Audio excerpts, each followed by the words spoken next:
Bienvenue sur LEA Recap and Chill, le podcast où on résume vos cours de LEA. Aujourd'hui, avec Nabil Coucou. et Ibrahim, Coucou. on plonge dans un sujet qui touche notre quotidien, qui est le droit européen de la consommation. Donc on va parler des protections que ce droit offre, que ce soit contre les contrats abusifs, des produits dangereux ou encore des pratiques commerciales déloyales. Et pour le coup, c'est un cours très très intéressant parce qu'on va en apprendre plus et on en a besoin dans la vie de tous les jours. Mais avant de rentrer dans le vif du sujet, je vais vous poser une petite question. Est-ce que vous lisez les conditions générales avant de signer un contrat ? Alors, personnellement, oui. Et toi, non? Ah bon ? Et toi, Oui. Nabil ? Après, des fois, c'est un peu long, je trouve. Des fois, c'est des 15 pages et tout. Oui. Mais ça va, j'arrive à les On lire. swipe. Ouais, tu swipes. Je swipe, j'accepte. Mais du coup, pourtant, c'est là que se cachent souvent des clauses abusives ou des pièges. Et c'est là où je tombe dedans. On va voir du coup tous ensemble les loulous. C'est quoi ce surnom ? Ok, alors première question, deuxième du coup. Pourquoi on a besoin de protéger les consommateurs et consommatrices ? Quels sont les risques, Nabil ? Pour commencer, les relations entre consommateurs et professionnels, elles peuvent être asymétriques. D'un côté, nous avons des professionnels avec une expertise juridique et économique, et de l'autre, des consommateurs souvent mal informés ou vulnérables. Donc, si j'ai bien compris, le droit de la consommation existe pour nous protéger contre plusieurs dangers, c'est ça? Par exemple, la sécurité physique, non? Oui, exemple, imagine un médicament contre le Distilbène qui a causé des effets secondaires graves chez les générations patientes. C'est un échec de protection. Et par rapport à la qualité des produits? Alors, pour le coup, pense à un lave-vaisselle défectueux qui provoque des courts-circuits chez toi. C'est une atteinte directe à tes droits en tant que consommatrice. D'accord. Et donc, ça inclut aussi les fameux contrats abusifs, non? Exactement. Pour rappel, un contrat, c'est un accord de volonté entre deux ou plusieurs personnes qui a pour objet et pour effet de créer des obligations. Cependant, certaines clauses sont tellement déséquilibrées qu'elles exploitent la faiblesse des consommateurs ou consommatrices. Par exemple, un contrat d'abonnement téléphonique qui te bloque pendant des années, même si le service il est défaillant, ça c'est un contrat abusif. Ok. Et que dire des appels téléphoniques incessants pour nous vendre quelque chose? Ah, genre les 04. 0,49, c'est horrible. Mais en gros, ça, c'est ce qu'on appelle des manœuvres commerciales agressives. Et il y a encore pire, c'est les ventes forcées, où on te pousse carrément à acheter un produit en alliant la vente d'un autre produit. Du coup, la vente forcée est considérée comme une pratique déloyale parce qu'elle retire au consommateur la liberté de choix et elle l'oblige à dépenser plus. En France, l'article L121-11 du Code de la consommation interdit les ventes subordonnées lorsque l'achat d'un produit ou l'achat d'un service est conditionné à l'achat d'un autre sans justification valable. Et d'ailleurs, le surendettement, qui est aussi un danger pour les consommateurs, c'est une impossibilité à faire face à ces dettes non professionnelles, exigibles et à échoir, c'est-à-dire incapable de rembourser les dettes d'aujourd'hui. J'arrive pas à parler français.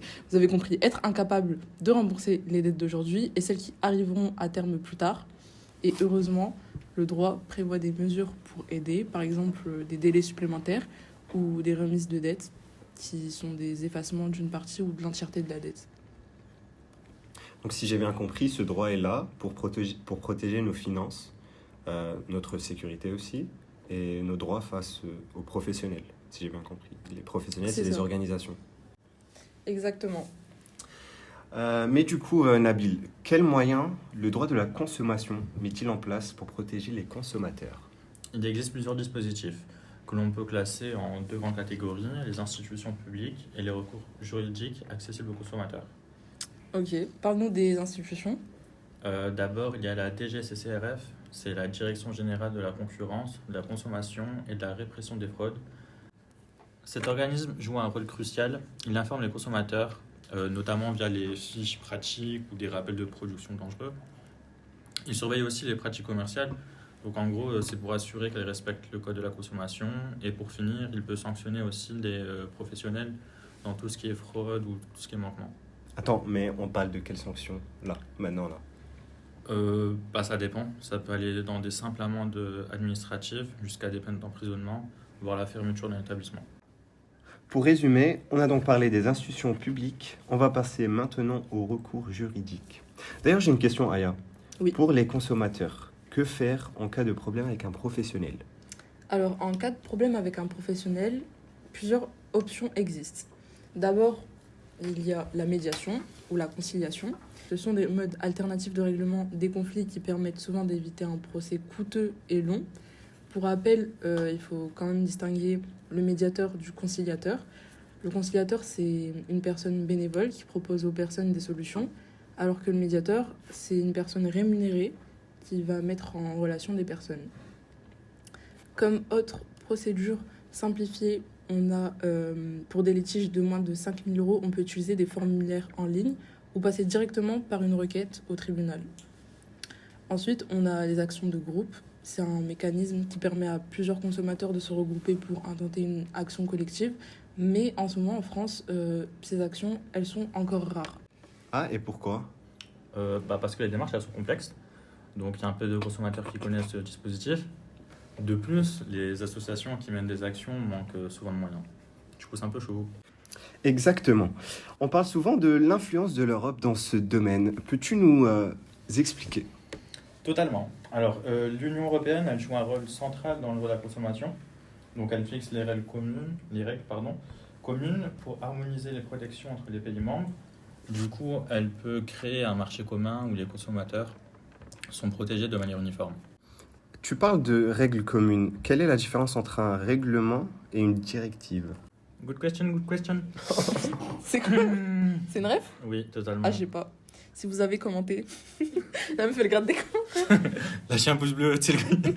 Bref, un règlement s'applique directement dans tous les États membres. Donc, en soi, pas besoin de le transposer en droit national. Une directive, en revanche, elle fixe des objectifs que chaque État de droit doit atteindre, mais en laissant une certaine liberté sur la manière d'y parvenir. Ok, du coup, par exemple, la directive sur les garanties légales impose que tous les biens vendus en Europe aient une garantie minimale de 2 ans. Les États peuvent aller en réalité plus loin, mais ils doivent au moins respecter cette base. Mais malgré tout, ce droit est critiqué du coup. Pourquoi? Très bonne remarque. Les critiques viennent de plusieurs points. D'abord, certains estiment que le consommateur est traité comme une personne incapable, ce qui peut parfois limiter sa liberté de choix. Donc là, on a une vision un peu paternaliste, un droit jugé paternaliste, oui. Ensuite, on a l'inflation d'informations, parce que les professionnels ont l'obligation de fournir énormément d'informations, et ça peut un peu noyer le consommateur au lieu de l'aider. Comme on le disait au début du podcast, je vous demandais est-ce que vous lisez tous vos contrats? Et je sais plus, je crois que c'est Nabil disait qu'il y avait trop de pages, non? Trop d'informations. Ensuite, on a une efficacité mitigée, parce que par exemple, en France, les actions de groupe, elles connaissent pas un si gros succès que ça. Enfin, elles restent peu utilisées et certaines sanctions sont jugées insuffisantes. Mais alors, que faudrait-il améliorer? Alors d'abord, il faudrait mieux informer les consommateurs sur leurs droits, parce que c'est important et peu de personnes le font. Ensuite, il faut simplifier les démarches juridiques. Il faudrait aussi renforcer les moyens des institutions comme la DGCCRF pour qu'elles puissent agir plus efficacement. Ok, donc ça c'est ton point de vue. Totalement. Donc là, on a résumé la première grande partie du cours de droit. Si vous voulez, pour un prochain podcast, on pourra résumer la deuxième partie.